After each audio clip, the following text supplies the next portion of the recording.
Veľa ergomyšiek mi pod ruky nepríde, ale keď už sa tak stane, tak to väčšinou stojí za to. Poďme sa teda pozrieť, či to isté platí aj o tejto Ponyč Stormbreaker Max CF. K jej špecialitám sa dostaneme za chvíľku, teraz začneme balením. V tom sa klasicky, pochopiteľne nachádza myš, potom takýto 8K receiver v tvare pyramídy, kábel, malý šroubovák, náhradné väčšie skatey a dot skatey, no a potom ešte veľmi požehnané balenie gripov. Určite ste už postrehli dierkované telo, je to carbon kompozit, takže o niečo prémiovejší materiál ako u bežných plastových myšiek. Na strany sa ale našťastie toto dierkovanie neprenieslo, takže tu máme krásne vyplnené boky. Čo ale hovorí o tomto materiáli moja skúsenosť? Ak sa bavíme o build kvalite, tak tá je na pomerne vysokej úrovni, ale nie je to dokonalé. Ak začnem stranami, tak nejaký side flex tu nepociťujem, pôsobí veľmi pevne a aj pri silnejšom stlačení nemám pocit, že by sa nejak prehýbala. Raz za čas nejaký zvuk vydá, no nie je to nič, čo by sa dialo pri bežnom používaní, skôr ako keby si niekedy tak viac do seba tie materiály sadli. Na vrchu je potom dierkovaný dizajn, ktorý taktiež na prvý omak pôsobí veľmi solidne,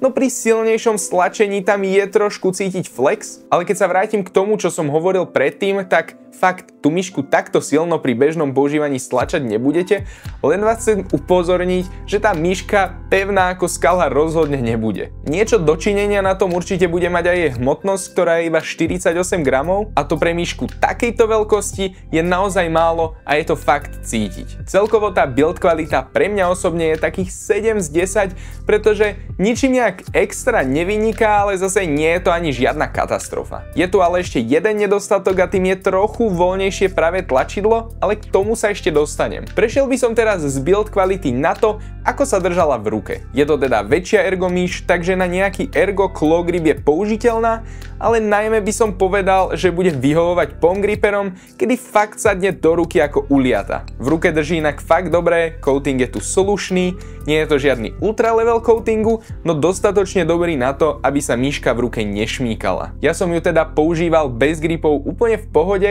ale keby niečo, vždy tú možnosť máte a tieto gripy sú fakt skvelé, tak sa ich nebojte použiť. No a keďže spodok tejto myšky je taký trochu špeciálny, tak si ho nechajme nakoniec, teraz poďme na tlačidla. Ľavé a pravé tlačidlo, na to, že sú tu optické switche, sú veľmi fajn, no bohužiaľ na mojom kuse je ľavé tlačidlo lepšie ako to pravé. Už som spomenul, že pravé tlačidlo je trochu voľnejšie a preto ten pocit nie je taký dobrý ako z toho ľavého. Inak nejaký pre a post travel sú tu minimálne, takže je škoda, že to nie je úplne dotiahnuté.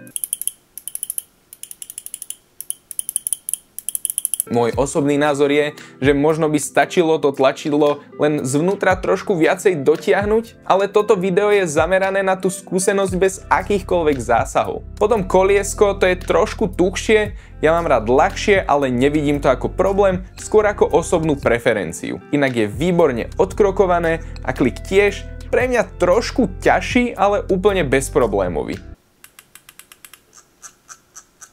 Bočné tlačidlá sú skvelé, sú fakt obrovské, takže stlačiť ich nie je žiadny problém, sú ľahučké a iba s malým post travelom.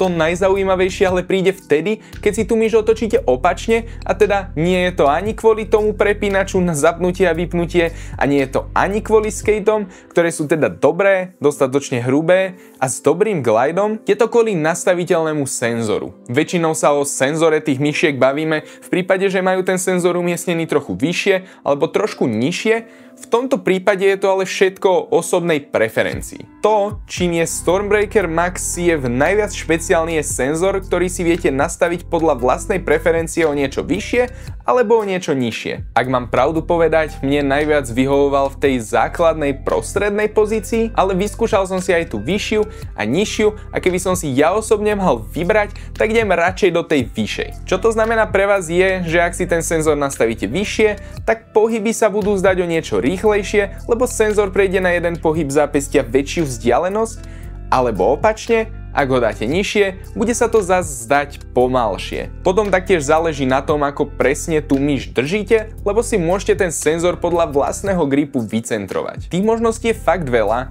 a ja osobne si myslím, že toto konečne nie je len nejaký taký jednoduchý marketingový gimmick, ale niečo, čím si tú svoju vlastnú používateľskú skúsenosť viete trošku personalizovať. To nastavenie je veľmi jednoduché, pretože pribaleným šrobovákom iba uvoľníte šroby, posuniete senzor kam chcete a zas zatiahnete. Je to otázka pár sekúnd a dokáže to fakt zmeniť celý ten feel myšky. Na menenie feelu myšky tu potom máme ešte web-based software, kde sú všetky potrebné nastavenia ako polling rate, DPI, lift off distance, motion sync a veľa ďalšieho. Čo ale zaujíma všetkých najviac, je tá osobná skúsenosť z používania a tá bola dobrá. Nepoviem, že bola exkluzívna alebo najlepšia, akú som mal, lebo to tak nie je. Stormbreaker Max CF je pre mňa veľmi dobrá alternatíva niečomu ako DeadAder V3 Pro. DeadAder V3 Pro je tiež veľmi dobrá, no okúkaná a plastová myš. Na druhej strane tento Stormbreaker Max CF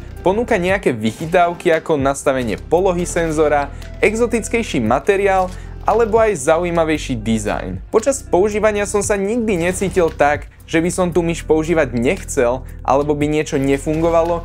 To nie. Všetko fungovalo bezchybne a až na tých pár nedostatkov, ktoré som spomenul, sa tá myš používala dobre. Znovu sa ale vraciam k tomu dobre, lebo aj keď som nezažil žiadne deal-breaking závady, tak som zároveň nezažil ani žiadny taký wow faktor, ktorý pri niektorých iných myškách zažívam. Fungovala a splnila to, čo mala?